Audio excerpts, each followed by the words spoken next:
Good morning, everyone, and welcome to our weekly Meador Staffing Services Facebook Live.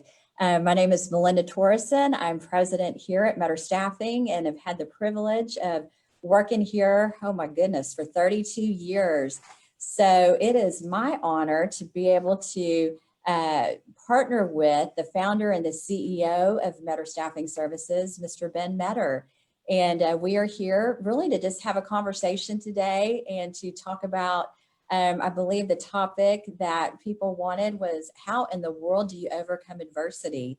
So of course, we don't want to spend all of our time, kind of hashing out COVID, but we will spend a little bit of time just kind of taking you through maybe the history of Meador Staffing and some of the greatest challenges that we've actually experienced through our 52 years of being in business. And so, Mr. Meador, we are delighted to have you with us today. And we're just going to talk all things overcoming adversity. So what I'll probably do is just allow you to introduce yourself, and then we're going to start in with a couple of questions as it pertains to adversity. So why don't you introduce yourself to our group?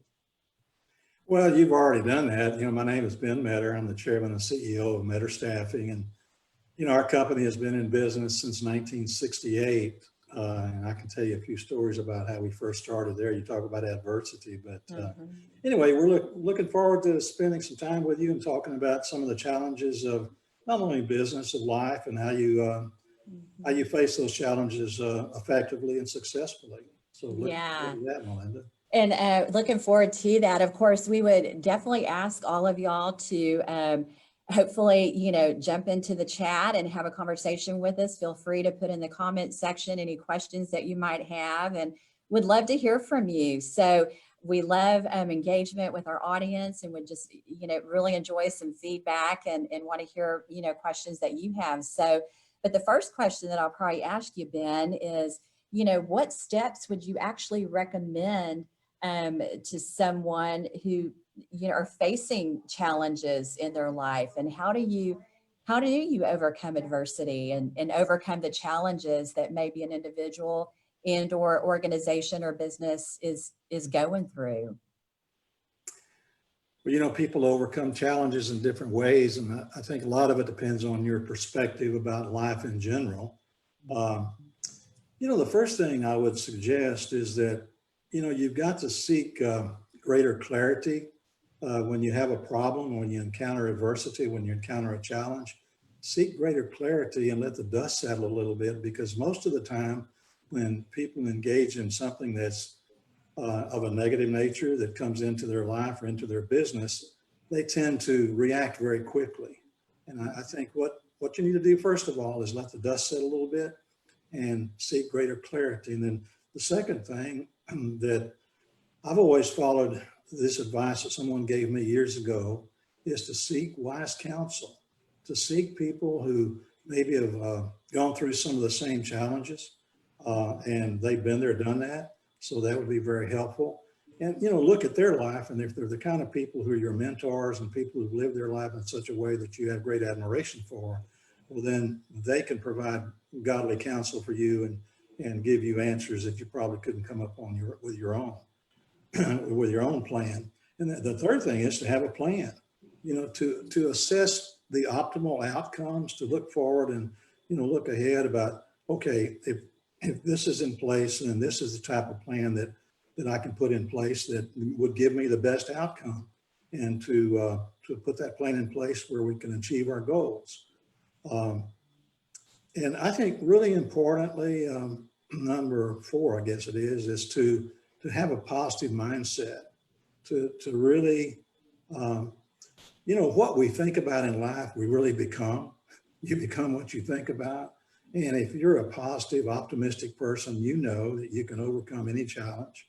You know that there's no challenge that's as greater than what you can do to overcome it. And so I would do that, and then to never give up, and to have a will to succeed. I know some people have told me sometimes that sometimes they feel like I can will things to happen, because if I get something in my mind that I'm hopeful that we can achieve, well, then you can do it. And you've got to be persistent. Persistence is a huge key in overcoming challenges, and to always know that you can be an overcomer. And that's the main thing. Yeah, You can be an overcomer. Those are absolutely. some of the steps that come to my mind right now, Melinda. You probably have Yeah. some too. You could add to that.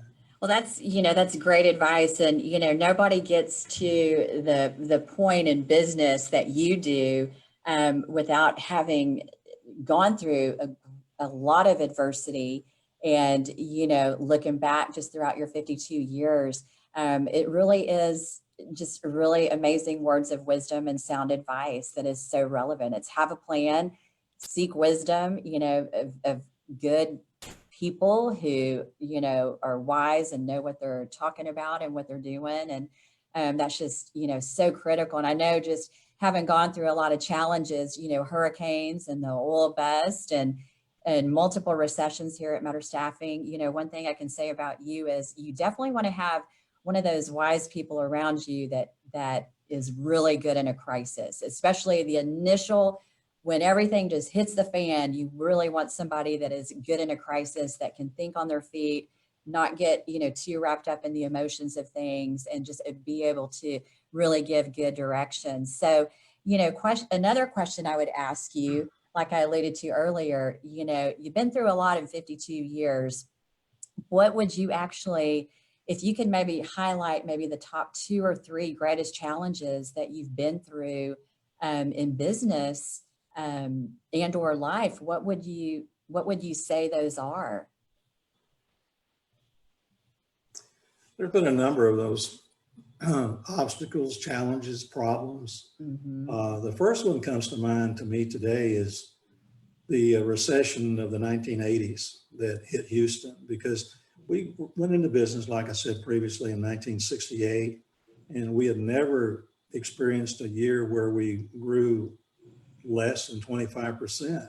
And so growth was just part of our lifestyle and part of our game plan, I guess, if you Yeah. will. And so into 1981, 81 was our very best year.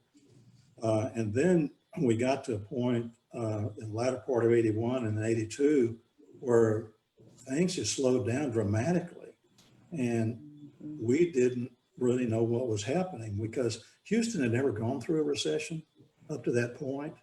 And I remember getting with 4 or 5 of my colleagues in the industry, in the staffing industry. And we had dinner one evening and they were experiencing the same thing we were. Our direct hire business had dropped off of 50%. Our temporary business had dropped off substantially and declined. So we really had to regroup, and we went through a period of several years where it was really tough to get back to where we were. And you just have to do what you have to do. And we did close several of our locations, our offices, because at the time we were really spread out across the Houston area, and we had offices in Beaumont and in Corpus Christi, and we were going to open one in San Antonio. And you just have to, when growth is part of your plan and you've got a long range plan, all of a sudden the long range plan goes in file 13. Yeah. And so the recession was probably the most difficult one that we encountered until Hurricane Ike came. And when Hurricane Ike hit, it really affected our business. It destroyed our corporate office to the point where we had to rebuild it.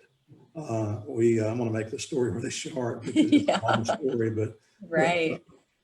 when that hit, on a Saturday over the weekend, and this is a testimony to our great employees, because we wouldn't be where we are today without great people, and we have some wonderful people. Mm-hmm. And without being asked, they were down there helping us clean the office out, and we had to rebuild that office, but we had to relocate our employees in that location. I think we had about 44 people in that location at the time. That was our corporate office. Yeah. We relocated them to 4 other branches. And I remember I was relocated down the street. I was officing at a receptionist desk in the front of that office. Yeah. And that was an interesting thing because encountering people when they came through the front door. Right. Oh, but you do what you have to do, and we went through that, and I think we did it fairly successfully. Rebuilt our office in 9 months, came back, and here we are. And that's where you are. You're in the office that we had to rebuild. And Exactly. then there was another that you want to speak to, Melinda, because I'd asked you to chair the task force when we had a problem, when we almost lost all of our data. Yeah. Technology is a wonderful thing, but it can be your greatest enemy if something goes wrong and you have a glitch. And we had a major glitch at one time. You may want to address that one. Oh my goodness. Yeah. March the 9th, 2016, the beginning of spring break. It's like FDR said, the day that will live in infamy. All things technology, everybody knows how significant, especially living in the COVID-19 world, that your data is everything. It's your database of your candidates, your employees, your customers, and all the things. And we literally overnight had lost everything. Won't go into detail about all that happened, but I think what we learned through a challenge, and probably what you had said earlier, Ben, is you really have to have a mission and a vision to come out of a huge crisis. Where are we going?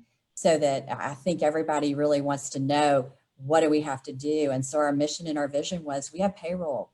We have to take care of doing a payroll for the thousands of employees that we have working for us on a weekly basis. And so our team, we were here through thick and thin, even with 9 employees who were off traveling on spring break. And we literally got enough data and information in there to 5 days later run a payroll, which I think is just significant. But it's kind of like what people are going through with COVID right now is, you thought it was going to go away in a couple of months, and I think we're going on the 6-month anniversary of kind of living in this world, and it just keeps on going. And that's kind of what we experienced with our computer crash. It really kind of lingered, and we had to deal with it.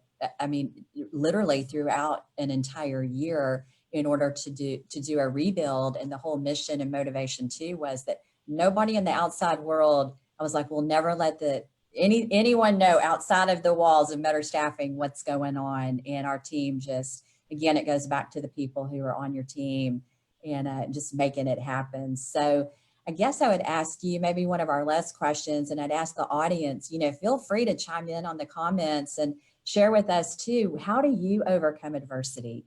How are you getting through this COVID-19? What is bringing you peace? What is keeping your sanity? But I'd probably ask you, Ben, how do you maintain a positive outlook? How do people, kids are going back to school doing this virtual thing. Parents don't know which end is up or down. What do you do?